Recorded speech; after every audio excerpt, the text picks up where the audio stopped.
Sin embargo, las 2 o 3 veces que Óscar me lleva al lugar donde da clases a que yo haga mítines sobre texto de la literatura, el trayecto de regreso nos lo pasamos hablando de filosofía, porque él es profesor de filosofía, tiene grados académicos, estudió con las eminencias de la filosofía mexicana. Y entonces, cuando estábamos planeando la feria, se decidió, vamos a darle un eje latinoamericanizante, vamos a traer figuras claves de la cultura política latinoamericana. Vamos a devolverle a Carmen Aristegui la mesa que le quitaron, ¿no? Tal como hicimos hace unos días. Vamos a abrir debates sobre Ayotzinapa, el ABC, y vamos a tener un debate envenenado, yo creo que el más duro de la feria, que es el que va a haber dentro de 2 horas, que es las libertades conculcadas en el Distrito Federal. Y vamos a traer personajes que nos interesan por su narrativa, como Almudena Grandes, que estará dentro de unos minutos aquí, presentada por Verónica Ortiz, o como Luis García Montero, o como Gisbert Haers, Bruno Arpaya. Y en medio de la locura, aproveché un momento en que en la mesa de trabajo de la brigada, donde se proponen cosas y todo el mundo rechaza, y vamos lentamente armando el programa, dije, me gustaría un debate filosófico. Me miraron como diciendo, ay Paco, no mames, ¿qué es eso de un debate filosófico? La filosofía no se puede traer a un festival popular. Y yo, chingas, no. Y entonces me miraron y dijeron, ¿vas en serio? Y dije, absolutamente en serio, me gustaría un debate filosófico. ¿Y sobre qué? Y dije, carajo, y dije lo primero que se me ocurrió, un debate filosófico sobre si Marx ha regresado en estos últimos años, no como pensador económico o político, como filósofo. Y dijeron, sí, bueno, todo el mundo me miró con cara de, ¿y eso para qué chingo sirve? Y dije, pues es un tema que está cálido, tenemos que repensar, tenemos una sociedad con ruptura de memoria, ¿no? Entonces, bueno, y me dijeron, ¿y quién va a echarse un debate filosófico sobre si Marx ha regresado? Y dije, Federico Engels. Y me dijeron, no, está muerto. Dije, bueno, ni pedo. Lamentablemente, ni pedo. Dije, pero bueno, Enrique Dussel, filósofo conocido, que ha entrado en estos temas. ¿Y quién más? Y yo dije, Óscar de la Borbolla. Entonces, y me dijeron, ¿y va a aceptar venir a la Feria del Libro? Dije, seguro que hay sala llena, ya verán. Y hablar de filosofía. Y yo dije, sí, además es de los pocos que pueden hablar de filosofía de una manera comprensible. Porque evidentemente, filósofo hablando para filósofos es como veterinario hablando para animales, lenguaje secreto por todos lados, sin capacidad de comunicación. Y entonces creo que lo logramos. Dussel está atorado en Tlalpan, pero llegará. Y mi queridísimo Óscar de la Borbolla está aquí, entonces le toca el primer turno. Se fregó Dussel porque no va a saber cómo empezó esto. Pero, ¿regresa Marx? Bueno, a ver, primero que nada, muchísimas gracias a la Brigada Paralela en Libertad por esta invitación y por este espacio que le abre a la filosofía, porque creo que más allá de esa filosofía académica de la que todos estamos verdaderamente asqueados, creo que hace falta que se planteen temas a un nivel comprensible, pero con algún rigor filosófico, para dejar de estar abandonando el terreno sobre el que están creciendo quienes se dedican a la superación personal. Creo que en buena medida es parte de los filósofos que mucha gente que se dedica a dar consejos de cómo cruzar la calle y se enriquece con esto, o libros que ocupan una plana entera para poner un ratón y luego otro ratón y quién se comió mi queso, y la gente se queda con esas frases como si fueran dignas de ser pensadas, como cualquier aforismo que realmente cuando se piensa deja algún valor, algún sentido. Entonces, Paco, pues qué bueno tu ocurrencia, de verdad me da muchísimo gusto. Y quisiera lamentablemente Enrique Dussel no está todavía, pero me gustaría que me hubiera escuchado esto. Quisiera hacer un planteamiento de entrada con dos aspectos. Uno primero, en el que justamente un compromiso de la filosofía desde siempre ha sido bajar a la plaza. Hay que tomar el ejemplo posiblemente del santo patrón de los filósofos, que fue Sócrates, que no se quedó en un reducto hablando cosas incomprensibles, sino que bajaba al ágora, bajaba a la plaza y hablaba con la gente. Y los incomodaba, los incomodó tanto que cuando lo juzgaron, pues finalmente terminaron por darle la cicuta, porque había sido un elemento muy perturbador en la Atenas clásica. Este ejemplo, si lo trasladamos al día de hoy, habría que pensar que el ágora, pues son estas plazas, pero también las redes sociales, también la televisión, también la radio, todos esos espacios en los que la gente abreva ideas, se asoma, se cuestiona, se informa y se hace un criterio. Y por eso, Paco, me da de verdad mucho gusto y te lo agradezco en serio, esta oportunidad de poder platicar pues con todos ustedes acerca de un filósofo que indudablemente ha tenido un valor extraordinario en la historia del pensamiento. Fue el primero que en la 11ª u 11ª tesis sobre Feuerbach le dio un giro diferente a la filosofía. La filosofía se había dedicado, dice ahí, a contemplar el mundo, cuando de lo que se trataba era de transformarlo. Esta sentencia marxista, resultado de las reflexiones que hacía Marx cuando leía a Feuerbach, un libro maravilloso que es La esencia del cristianismo, donde está cómo la religión se convierte en pues un ídolo al que luego nos hincamos para adorar, y cómo terminamos enajenados, postrados ante un objeto nuestro. Construimos un tótem, empezamos a rezarle y al poco rato terminamos creyendo en él. Mientras Marx leía pues esto, iba haciendo anotaciones, 11 anotaciones importantísimas, y la última de ellas tiene un valor que creo sigue vigente. La filosofía no solamente debe de explicar el mundo, contemplarlo, sino que debe de transformarlo. El mejor intérprete de esta frase era otro filósofo marxista, Adolfo Sánchez Vázquez, que en su filosofía de la praxis le dedica un espacio muy amplio a hacer comprensibles las distintas tesis sobre Feuerbach.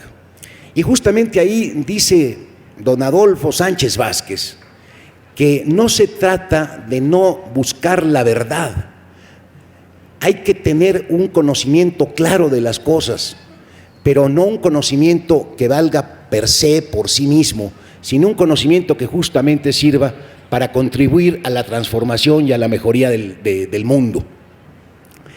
Esto se conecta directamente con una especie de moral revolucionaria. El filósofo que no se da a entender, el filósofo que habla con términos abstrusos y solamente habla para sus propios colegas o para los pobres estudiantes de filosofía que tienen que aprender un lenguaje incomprensible para iniciados. Ese filósofo, una de varias, la primera, o es un incompetente que no puede transparentar su pensamiento y lo presenta como le sale de bote pronto, oscuro, nebuloso, indefinido, y entonces ante esa incompetencia el lector, una de dos: o se da la media vuelta y entonces busca un libro de superación personal claro, o adopta una actitud religiosa ante los filosofemas incomprensibles de ese filósofo. No hay peor traición para la filosofía que hablar de forma oscura, y que no me vengan con el pretexto de que no se pueden decir las cosas claramente, porque si alguien dice cosas más profundas que la filosofía, es el poeta, y al poeta se le entiende perfectamente. No está hablando de un mundo que no sea este, no está hablando de un ser humano que no seamos nosotros, no estamos hablando los filósofos de nada que no tenga que ver con la gente. Tenemos pues que hablar, si queremos contribuir a la formación de un juicio crítico, de un criterio, de una manera absolutamente clara. Si no es un incompetente, entonces es un aristócrata, porque exige una cierta élite de pensamiento para que lo puedan comprender. No a la aristocracia en la filosofía, no a la terminología abstrusa, no a ese tipo de frases que solamente entienden ellos. Creo que lo más profundo se puede comunicar de una manera transparente. Esta creo que es la moral del filósofo. Y Carlos Marx fue justamente un pensador comprensible. Si ustedes leen el Manifiesto Comunista, es realmente una pieza oratoria extraordinaria. Uno la puede leer y sentirse incendiado. Uno puede leer a Kropotkin, un anarquista, el libro de la conquista del pan de comer, y no solamente enterarse de sus planteamientos, sino además salir enchilado, con rabia, con ganas de conquistar el mundo. Uno puede leer también a Miguel Bakunin, otro contemporáneo de Marx, que en la Internacional le ganaba las votaciones porque era mejor orador que Marx, este anarquista fascinante que tiene el libro del Estado y la Revolución, y entender de una manera perfecta la manera como el hombre, la esencia del hombre es la rebelión, y por ello Satanás es el primer librepensador y emancipador de los mundos. Lo estoy citando textualmente. Hay libros más técnicos de Marx. El Capital es una obra complicada, es un libro en el que se intentó hacer la descripción de cómo funcionaba el capitalismo, cuáles eran las leyes del funcionamiento de este modelo económico, para poder entonces advertir al proletariado en qué momento de crisis del capitalismo estaba este más endeble, más débil, y entonces poder incidir. La misma forma de redacción del Capital comienza de la manera más simple, definiendo la cosa más elemental de todas, el bien. El bien es lo que satisface una necesidad. Nada más que el bien es el aire, pero hay otro tipo de bienes que son las mercancías. Aparte de satisfacer una necesidad, tienen un valor adicional, el que se les inyecta trabajo. Y por eso se establece el valor, porque es un bien con trabajo acumulado. Pero no es lo mismo si yo trabajo con instrumentos de producción que si trabajo con un instrumento de producción evolucionado o con un instrumento de producción malo. Voy a ocupar menos tiempo si tengo un buen instrumento. Entonces, el valor es el bien que satisface una necesidad más el tiempo de trabajo incorporado más el grado de desarrollo de las fuerzas productivas. Pero no puede costar lo mismo si hay escasez o abundancia de la materia prima. Entonces la definición del valor de cambio es el bien que satisface una necesidad más trabajo acumulado, más desarrollo medio de las fuerzas productivas, más abundancia o escasez del producto. Y va avanzando, construyendo conceptos para que la gente los entienda. Por eso insisto que la moral del filósofo revolucionario tiene que anteponer, no por una cortesía, como decía Ortega y Gasset, la claridad, sino que tiene que anteponer la claridad, porque un filósofo revolucionario que no se entiende provoca solamente correligionarios que lo siguen, cegados por las grandes frases que adoptan como consignas, pero que no pueden descifrar, no les nutre su entendimiento, no les permite volverse críticos, no les permite juzgar, o creen o no creen lo que dicen.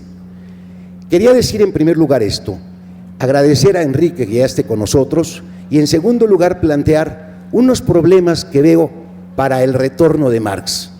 El primero es que el modelo con el cual Marx pensó su filosofía y su economía política fue el modelo de un Estado en el que existía territorio, población y gobierno. Y han cambiado mucho las cosas desde la muerte de Marx para acá, estoy hablando de 150 años después prácticamente, hay ahora sociedades que no tienen territorio. Ahí tienen ustedes el Facebook, todas las redes sociales son sociedades sin territorio. Tienen ustedes gobiernos sin población y sin territorio. Ahí tienen ustedes las Naciones Unidas. Esto ha venido a modificar radicalmente el escenario. Y además, lo propiamente filosófico de Marx, a mi juicio, que fue la adopción de la dialéctica como estructura racional de la realidad. Esta creencia de que había tesis, antítesis y síntesis en todas partes, creencia que hizo que Hegel, que fue el inventor de esto, tergiversara la geografía, porque tenía África, Asia y Europa, y cuando le avisaron que existía América, dijo, ni modo, no me cabe en la triada. Esta necedad de pensar la concatenación dialéctica de tesis, antítesis y síntesis y siempre llegar a un momento de superación, hemos visto que es rotundamente falsa. La historia va para atrás, va para adelante, se mueve de lado, se estaciona, brinca varias etapas. Si seguimos pensando la historia o seguimos pensando la realidad en términos dialécticos, estamos desaprovechando un montón de estructuras racionales que posiblemente nos den más claridad si nos acercamos, por decirles algo solamente, a los modelos de teoría de los juegos. Es mucho más interesante el planteamiento. No necesariamente las cosas se mueven en una especie de película de buenos y malos, donde al final siempre se superan las cosas. Hemos presenciado la caída de la Unión Soviética, hemos presenciado cómo se ha ido corroyendo la historia de Cuba. Quienes simpatizamos en su momento con Fidel, terminamos por las razones que ustedes quieran, viendo cómo iba en decadencia y cómo actualmente está adoptando una serie de modelos de tipo capitalista. Creo pues que si algo es rescatable de Marx, es esa actitud revolucionaria. Es pensar que el pensamiento no solamente sirve para comprender el mundo, para aclarárnoslo, sino que sirve también para que todos tengan una vida mejor, para que la justicia pueda llegar más pronto. Pero de ahí a suponer que lo que dicen los manuscritos como modelo del hombre, que lo que dice la ideología alemana, a propósito de la crítica que le hace a todos los otros filósofos a quienes se pasa poniéndole apodos, sea verdad hoy, hay un gran trecho. Una cosa es la simpatía por la actitud de Marx frente a la filosofía y otra cosa es lo que pudo pensar un hombre que estaba atorado en un horizonte de sucesos que fue el siglo XIX. Tenemos que replantearnos las cosas de acuerdo con un modelo actual, de acuerdo con nuestra circunstancia actual. Y espero y deseo que aquellos a quienes les importa realmente contribuir a la transformación del mundo nos tomen como sus iguales y nos hablen con el lenguaje adecuado para que todos podamos entender y que cada quien se haga un criterio, porque ya estamos hartos de las figuras dogmáticas, de esas especies de credos que uno tiene que admitir ciegamente porque no puede comprender. Agradezco mucho que me hayan escuchado.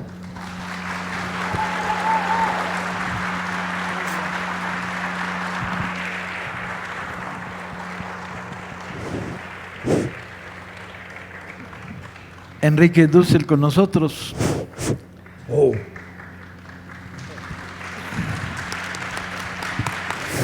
Bueno. Bueno, me ha pedido aquí el gran mago de la palabra, Paco Taibo, que en 10 minutos pueda hablar algo sobre Marx, lo cual es muy difícil. Pero como para relanzar el tema ya comenzado, pocas ideas. Primero, la actualidad de Marx. Primero vale y hay que pensar en la persona. Marx era un pensador comprometido con su época, ético, o es decir, coherente. Siendo muy joven, 26 años, escribiendo un artículo en un diario, El Zar, que llegó a Alemania, era el emperador de Rusia, pues él lo critica y el emperador de Alemania lo expulsa a Alemania. Quiere decir que a los 26 años ya estuvo en el exilio, pero no se acobardó, llegó a París y en París tomó contacto con una liga de comunistas que era la clase obrera. Ahí se puso a estudiar aún en el exilio, empezó a hacer sus primeros trabajos y ¿qué le pasó? También comprometido con los trabajadores en Francia, fue expulsado por el gobierno francés, se tuvo que ir a Bélgica, segunda expulsión. Allí siguió trabajando comprometido con la gente y ya produciendo algunas de sus obras. Por tercera vez es expulsado y se tiene que ir a Inglaterra, donde va a terminar su vida. O es decir, fue un pobre exilado por lo que pensaba. Y tan, diría yo así, entusiasta y disciplinado y entregado al estudio, que en la mejor biblioteca del mundo, que era el del Museo Británico de Londres, que era el capital del imperio, se dedicó a trabajar la gran obra, pero siempre en la más extrema pobreza. Como era un periodista y un escritor, no conseguía trabajo. Y un día dijo, bueno, tengo que alimentar a mi familia, y se pensó postular para empleado del ferrocarril. Y sin embargo tenía mala letra, como uno puede ver en sus textos, y ni lo admitieron de empleado en el ferrocarril.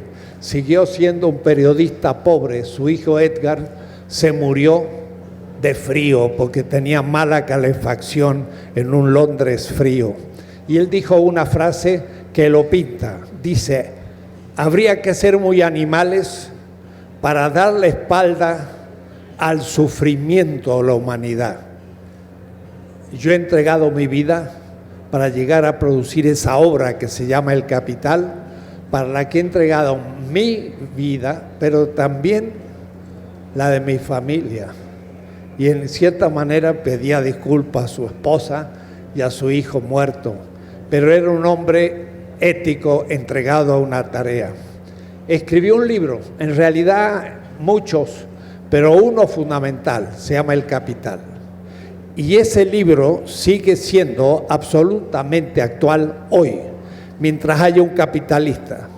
Marx dijo algo muy simple, sería muy largo explicarlo y tendríamos que tener más tiempo. Dijo, el obrero usa un cierto tiempo para reproducir el valor de su salario, pero después, sin darse cuenta él siquiera, y tampoco el capitalista, sigue trabajando gratis para el capitalista y le da algo que no se le paga. Él le llamó plusvalor. Eso sigue pasando en México, en cualquier fábrica, en cualquier empresa, en todos lados. El problema para Marx era ¿por qué el trabajador que produce la riqueza es pobre? Y eso sigue siendo el tema hasta hoy.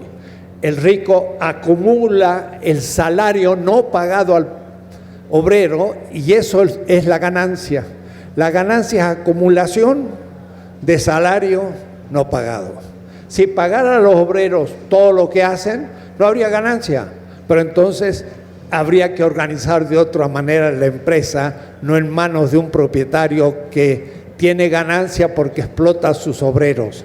Esto a nivel obrero, trabajo asalariado, empresa. Pero hay cosas más importantes todavía. Marx también explica por qué un país es pobre, por qué México es pobre y está empobreciendo más que nunca, y por qué Estados Unidos acumula riqueza mexicana. Es lo que se expresó con la palabra teoría de la dependencia. Y dice él así, los capitales compiten entre ellos. Cuando uno tiene más tecnología, logra producir una mercancía con menor valor. Y entonces, en la competencia, destruye a los otros capitales. Pero igualmente una transnacional puede poner una fábrica en México, tiene más tecnología, produce la misma mercancía a menor precio y destruye al capital mexicano y luego transfiere a Estados Unidos esa ganancia, y entonces nos empobrecemos porque estamos continuamente transfiriendo riqueza a Estados Unidos. El caso paroxismo, es decir, el caso extremo, es el tema de la deuda. Nos dieron dinero sin necesitarlo porque nuestra élite política está corrompida completamente, y entonces pide un préstamo para quedarse con una tajada, con su mordida.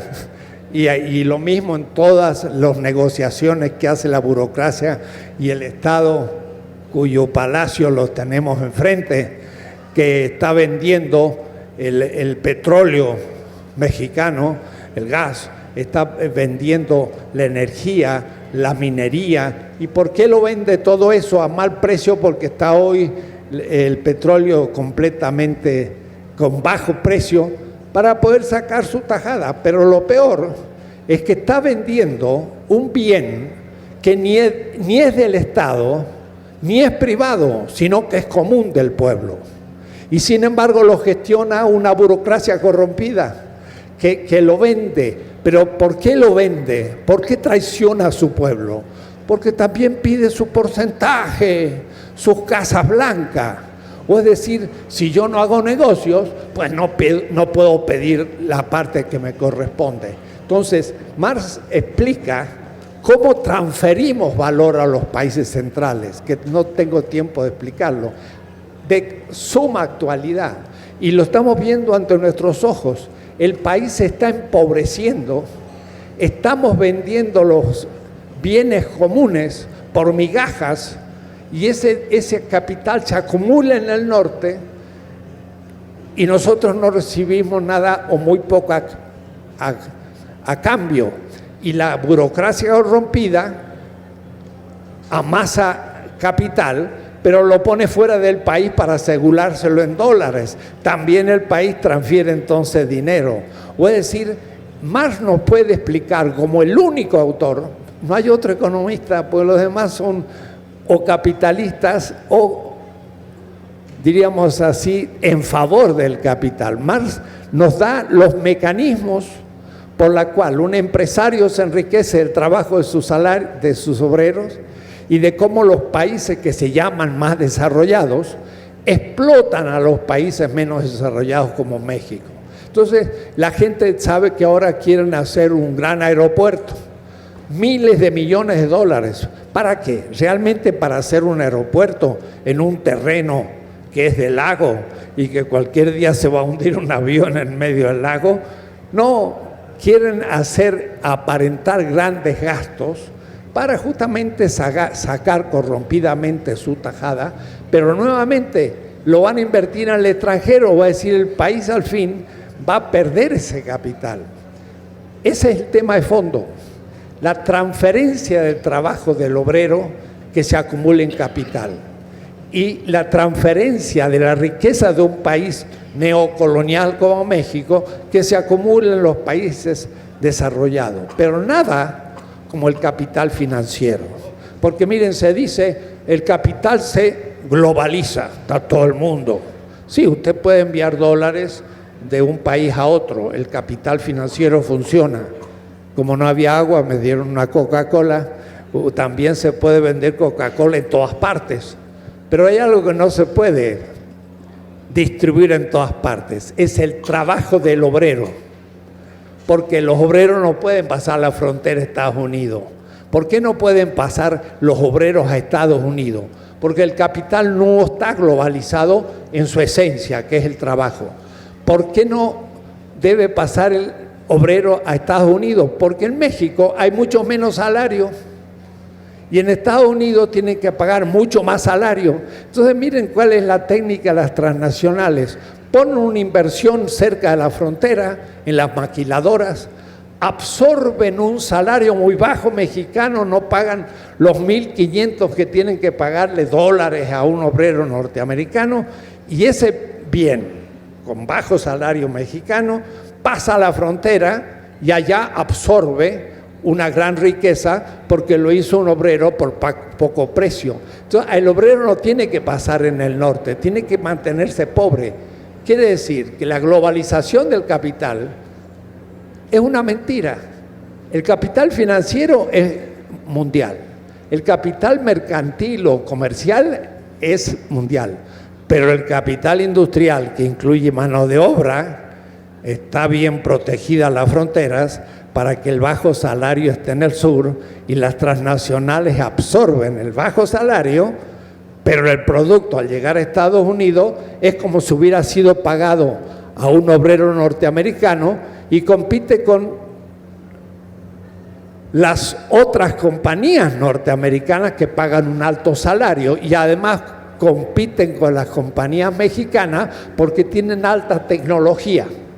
Miren el Walmart, cómo arrasa con nuestros, no los pequeños negocios de barrio, esos ya están liquidados, sino aún las empresas pequeñas mexicanas o medianas están siendo liquidadas, fundidas por Walmart. ¿Por qué? Porque tienen más tecnología de organización y logran entonces vender los productos más baratos, funden, o es decir, quiebran a las compañías mexicanas, hacen ganancia, pero después esa ganancia se la llevan a Estados Unidos, el país se empobrece. Entonces, gracias al Tratado de Libre Comercio, estamos viendo que nos invaden todas las compañías norteamericanas, aún liquidan el capital nacional y después acumulan su dinero en el norte y nos quedamos más pobres que nunca. Marx es el que enseña ese tipo de mecanismos, no hay ningún otro economista. El presidente del Banco de México, el secretario de Economía, de los otros secretariados, estudian economía antimarxista o en Estados Unidos o en universidades mexicanas que repiten lo que los norteamericanos enseñan contra Marx, porque Marx nos dice cómo se nos está explotando. Pero esos otros economistas simplemente hablan del capital para ver cómo se le puede manejar, pero no conocen esos mecanismos de extracción de riqueza. Y entonces, ¿qué pasa? Toda la élite política está esquilmando el país y lo está empobreciendo. Miren lo que dice un secretario hace poco, que no es la política económica lo que crea la pobreza en México. ¿Cómo puede ser que diga eso, que no es eso lo que crea la pobreza? Si no hay trabajo, y no hay trabajo, ¿por qué? Porque las transnacionales ocupan esas empresas que quiebran, que tienen gran cantidad de mano de obra, y entonces la pobreza en México es fruto de un proyecto económico que ciertamente nunca ha observado el pensamiento de Marx. Marx sería muy importante de ser tomado en cuenta para poder hacer una crítica al proyecto económico mexicano. Hoy mismo se lee en el diario que se crea pobreza porque las reformas estructurales no son suficientes. Hay que hacer segunda reforma. Y entonces, ¿qué vamos a hacer? Vamos a terminar por vender el territorio nacional por metros, porque ya no vamos a tener más que vender. Ahora, ¿y por qué venden? Vuelvo a decirlo, no por exigencias de un proyecto, sino para poder sacar la tajada corrompida del burócrata que ni le va ni le viene la pobreza al pueblo. México tenía el 50% de la población debajo de la línea de la pobreza de un gran economista, se llama Amartya Sen, Premio Nobel de la Economía, y subió en el sexenio de Calderón de 50% de pobres a 55%. Es lo único que subió ese sexenio, el porcentaje de pobres en México. En Bolivia había 35% de pobres y ahora hay 20% de pobres. Bajó 17 puntos, pero ahí hay un Evo Morales que está repartiendo realmente y distribuyendo la riqueza. y tiene un vicepresidente que se llama García Linera, que conoce Marx y no le van a vender peras por olmos.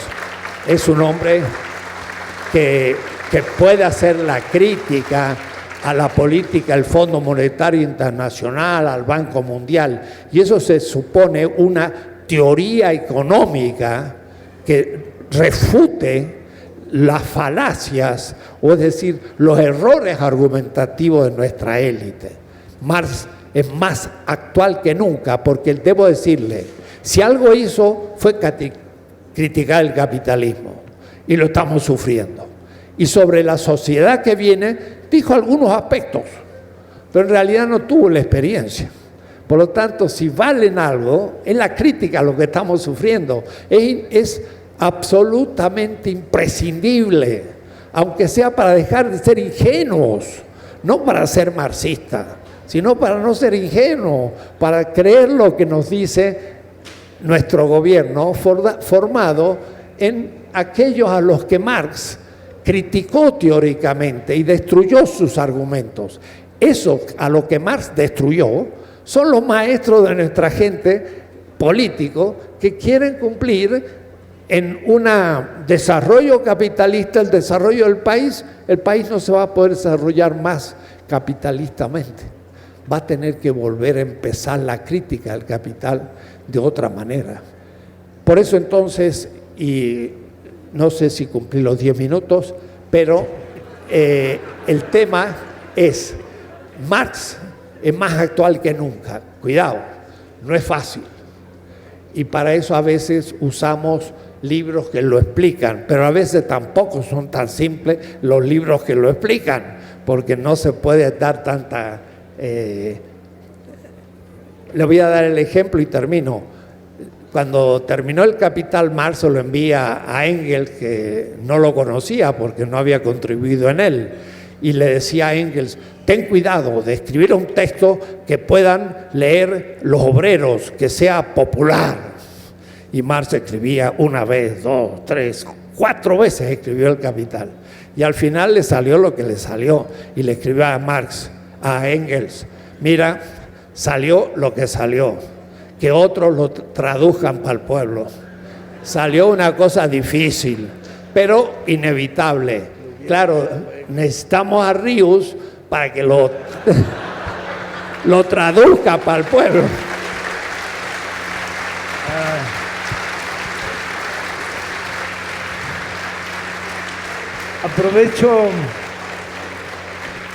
Aprovecho que me colé en esta mesa para introducir 2 elementos.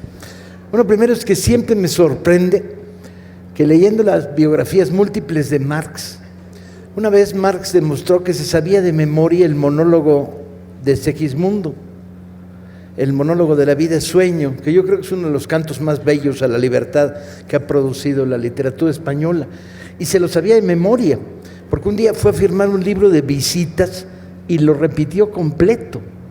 Sin embargo, siempre me dejó sorprendido que se adhiriera a uno de los cantos románticos, más románticos, que además culmina con y la vida es sueño y los sueños sueños son, que es lo más antimarxista del planeta.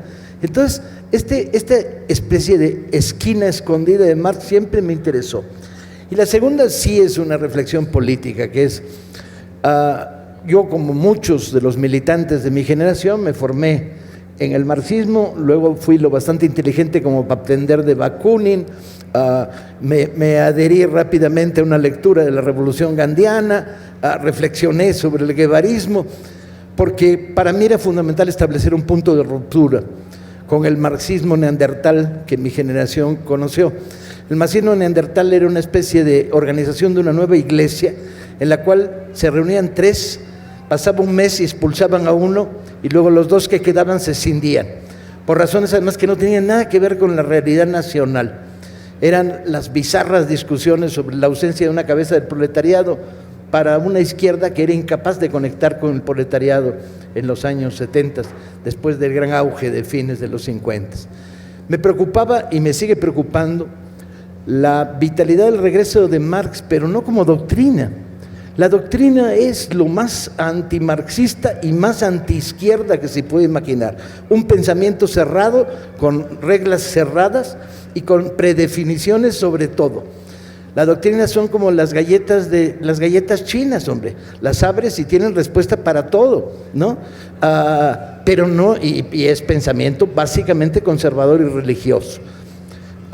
Si algo nos interesa el retorno de Marx, no es en términos de aquí están las verdades reveladas y el sistema integral de explicación de todas ellas. Si uno revisa la obra de Marx, por dar 3 pequeños ejemplos, la cagó cuando estudió la revolución en el sur de América Española, y sus definiciones frente a Bolívar son todas equivocadas. Metió la pata hasta las cejas cuando analizó la guerra del 46-47 en México y le dio la razón a los norteamericanos con una visión de progreso lineal. O sea, el capitalismo avanza, pues que a toda manera que avance, que sojuzgue en México, y así avanza el desarrollo. Luego corrigió, y en el 65 se puso del lado de Juárez contra Maximiliano de manera vehemente. Pero ver a Marx como si estuviera ahí en el libro del oculto, la revelación de un proceso de pensamiento doctrinario, pues es veneno puro. Es todo lo contrario al pensamiento crítico, que sujeta todo lo que pasa enfrente de uno a la duda, a la reflexión, al debate, a la reinvestigación, a la comparación y sobre todo al contraste con la realidad, que por cierto es una reflexión permanentemente marxista. Váyase a la realidad y compruebe. En ese sentido, el retorno de Marx, sí, como no, yo lo necesito para muchas cosas. Lo necesito para saber qué es un tianguis. Estoy harto que me digan los tianguis y los tianguistas. Y cuando me meto en un tianguis a hacer lo que haría Federico Engels, que es un estudio de caso, descubro que hay contrabandistas, propietarios, patrones rentistas, patrones ausentes, trabajadores familiares sin goce de salario, empleados. Ese mundo, en una perspectiva clasista, no es homogéneo. Cualquier marxista que lo estudie descubrirá que es heterogéneo y que hay que hablarle en varios lenguajes, no en uno. No le hablas igual a un patrón que tiene 17 metros de tianguis y que explota a 24 trabajadores, que le hablas al primo pendejo que va a trabajar gratis porque no tiene otra manera de vivir, y entonces lo tienen ahí con subsalario. Entonces sí necesitamos a Marx, pero necesitamos a Marx como un aporte y una visión más de una realidad cada vez más compleja, que entre otras cosas Marx nos tuvo en la mano para considerar. Donde la era del capitalismo, que estaba originándose, iniciándose y profundizándose, estuvo en sus manos. Donde la idea del Fondo Monetario Internacional, donde las 1001 variantes que ha generado el desarrollo de la humanidad en 100 y cacho de años, 120, 130 años, estaban en las manos de Marx. Pedirle a Marx que ahí está y tiene la razón y solo basta saber leerlo para que nos la explique, me parece una aproximación doctrinaria y por lo tanto equivocada. Tenemos 9 minutos. Óscar, te toca cerrar. Bueno, muchas gracias, Paco. Lástima que tengamos poco tiempo, porque estoy completamente de acuerdo con Paco, pero con algunas discrepancias con Enrique. Quisiera decir simplemente, yo sueño que estoy aquí de estas prisiones cargado y soñé que en otro estado más lisonjero me vi, que es la vida un frenesí, un asombro, una ficción, y el mayor bien es pequeño, que toda la vida es sueño y los sueños sueños son.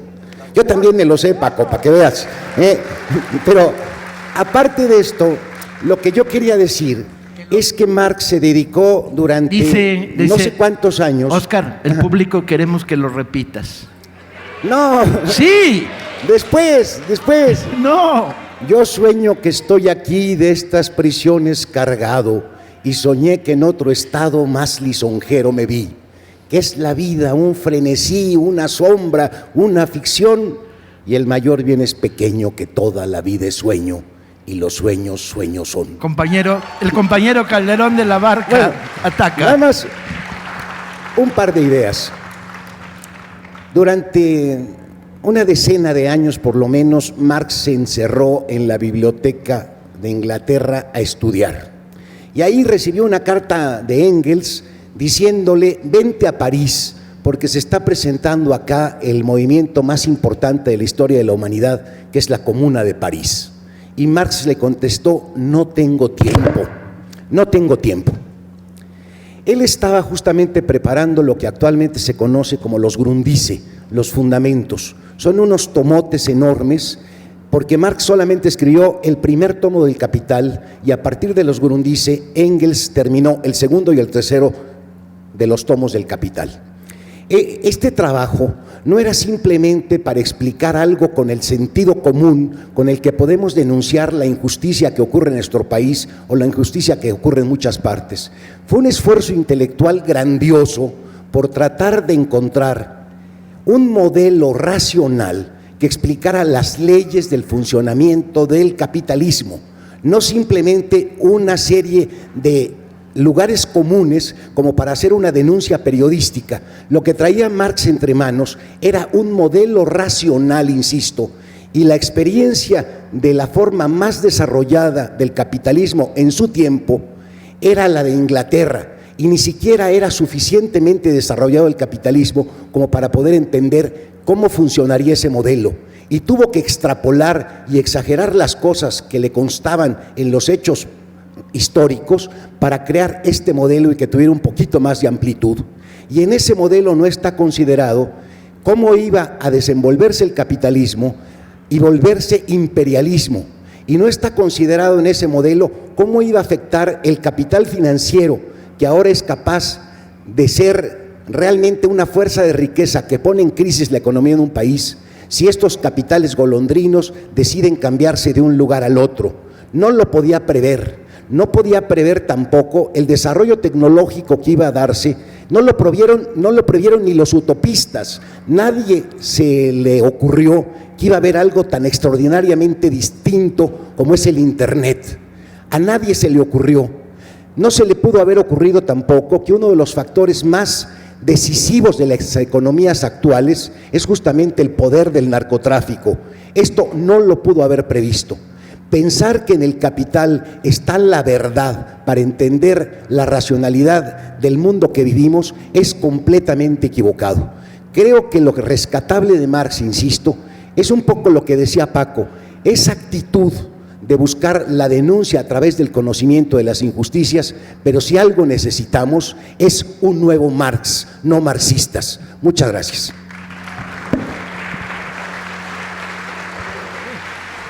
Y luego, los que aquí estamos no podemos terminar. Sí, sí podemos.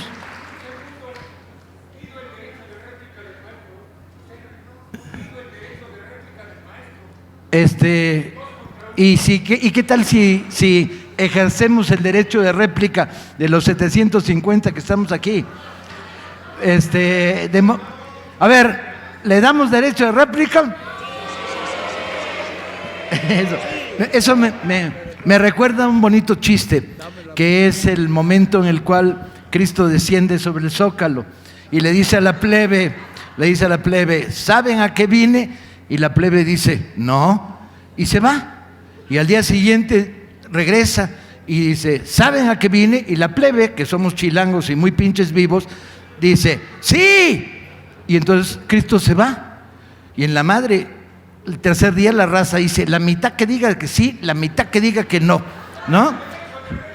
Déjame terminar, porque lo peor de un chiste es que te lo corten antes del final.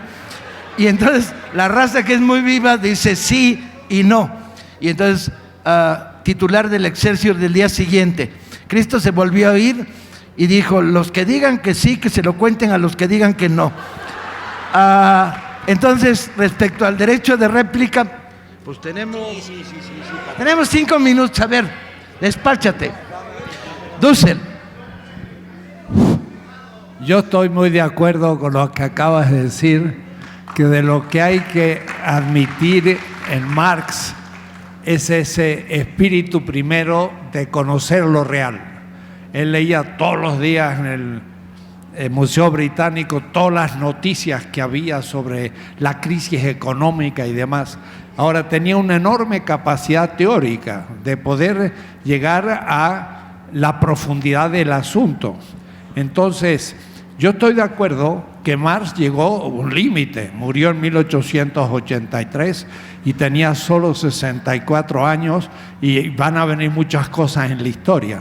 Pero él habla de la esencia del capital, o es decir, de aquello del capital que va a seguir dándose mientras haya un contrato de capital. Y eso se llama el plusvalor, y eso va a seguir existiendo.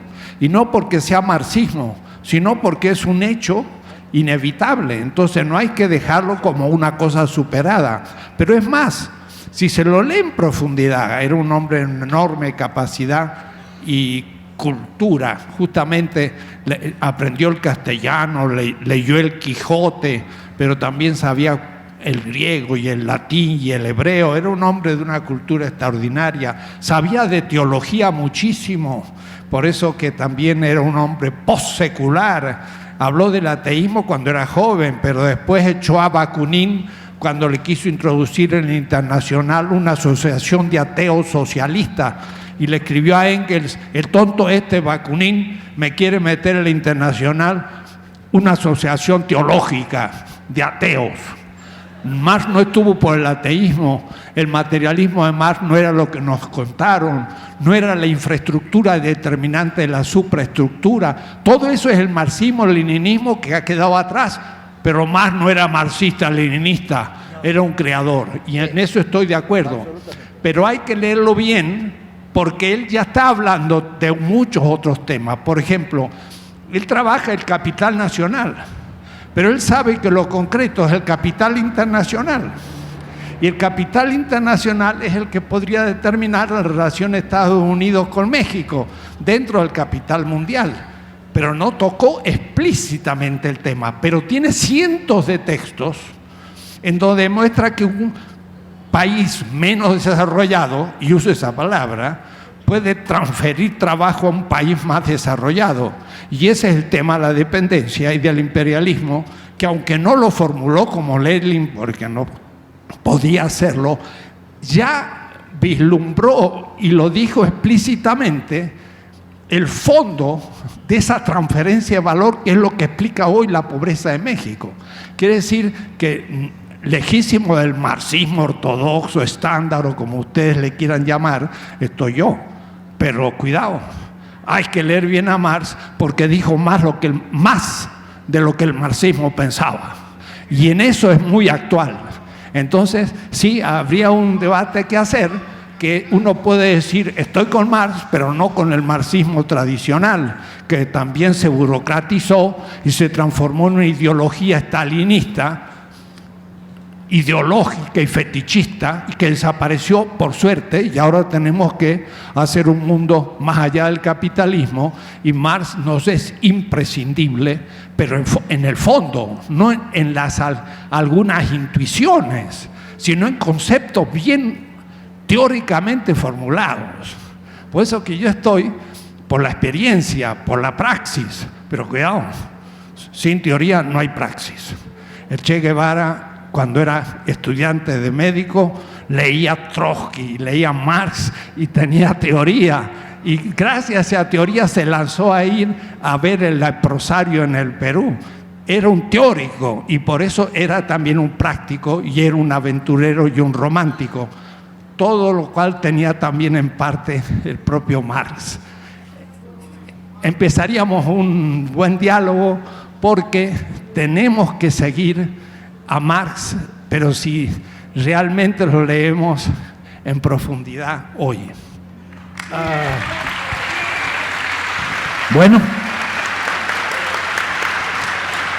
yo sacaría de este primer, no lo llamaría debate, sino intercambio de ideas, reflexión, etcétera, una conclusión. Necesitamos armar una universidad popular en la mitad de la Ciudad de México, abierta a todos, con debate continuo, reflexión continua. La segunda es, nunca deberemos dejar de agradecerle a Carlos Marx, alias el Viejo Topo, varias cosas, pero sin duda hay dos que nunca podremos dejar de agradecerle. Su crítica demoledora al capitalismo, esa fuente de mal y de surgimiento de los infiernos en la tierra, y su capacidad para convertir el análisis en análisis de clase social. Si no somos capaces de vislumbrar que detrás de la conciencia está el ser social y las combinaciones entre el quién somos, por dónde venimos, que vienen del profundo materialismo, nos va a costar mucho trabajo entender el mundo en el que vivimos. Bienvenido pues el retorno de Carlos Marx a este conciliábulo, y agradecemos enormemente a Óscar de la Borbolla y a Enrique Dussel este primer round.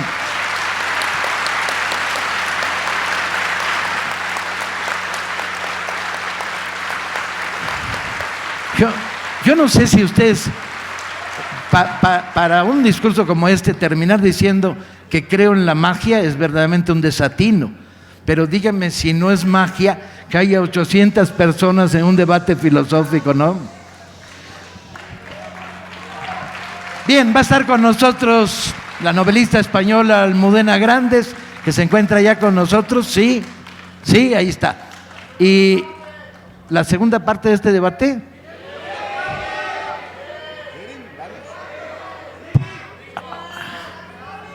¿podemos hacerla el domingo en la noche, el sábado en la noche? A ver, un momento. Bajo presión me niego a actuar. ¿Dónde está Paloma, que es la jefa? Paloma, las masas piden segunda parte.